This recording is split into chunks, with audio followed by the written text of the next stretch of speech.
हे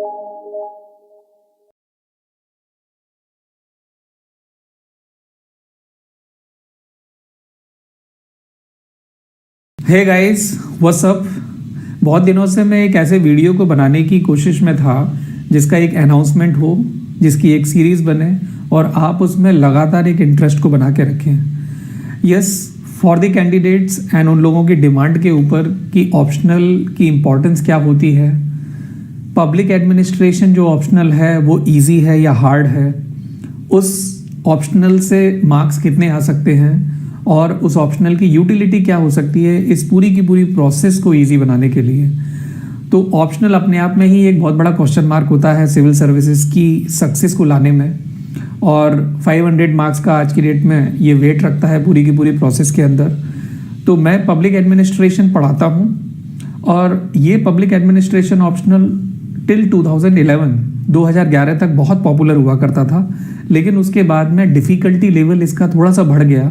ऐसे ऐसे क्वेश्चन आने लगे जो कैंडिडेट्स को बहुत बॉदर करते थे एग्जामिनेशन हॉल में।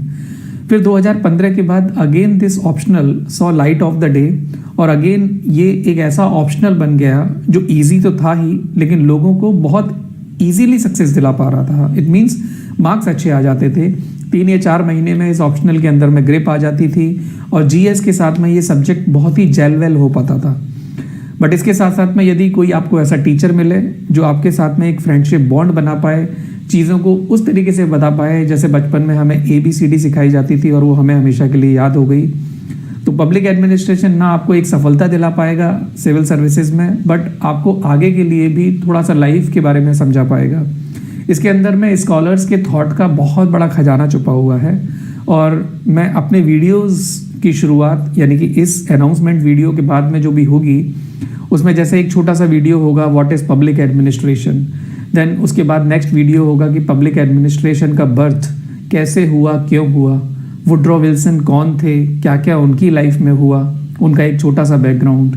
फिर उसके बाद वुड्रो विल्सन आने के बाद में इस ऑप्शनल को या इस सब्जेक्ट को या इस डिसिप्लिन को कैसे दूसरे स्कॉलर्स ने संवारा, निखारा और चमकाया, और आज ये पब्लिक एडमिनिस्ट्रेशन ऑप्शनल या पब्लिक एडमिनिस्ट्रेशन अंडरस्टैंडिंग एडमिनिस्ट्रेशन को, एडमिनिस्ट्रेटर्स को जो सर्व करना चाहते हैं लोगों के लिए, उनको कैसे मदद करता है। और ये एक नॉर्मल ज़िंदगी में जो ना एडमिनिस्ट्रेटर है कोई और ना वो गवर्नमेंट जॉब करता है तो भी ये कैसे कंट्रीब्यूट कर सकता है। These all things will be there, and also I will tell you that ये ऑप्शनल कोई अकेला बिल्कुल चलने वाला नहीं है, ये लोगों को हाथ में हाथ मिला के चलने वाला है। जैसे कि पब्लिक एडमिनिस्ट्रेशन का सोशियोलॉजी से क्या कोई कनेक्शन है? Answer is yes.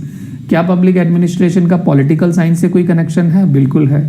Political science यदि उनकी मम्मी है तो पब्लिक एडमिनिस्ट्रेशन उनके एक बेटे बन जाते हैं। कैसे बनते हैं वो मैं आपको बताऊंगा। क्या पब्लिक एडमिनिस्ट्रेशन का संबंध साइकोलॉजी से है? बिल्कुल है। एंथ्रोपोलॉजी से है? बिल्कुल है।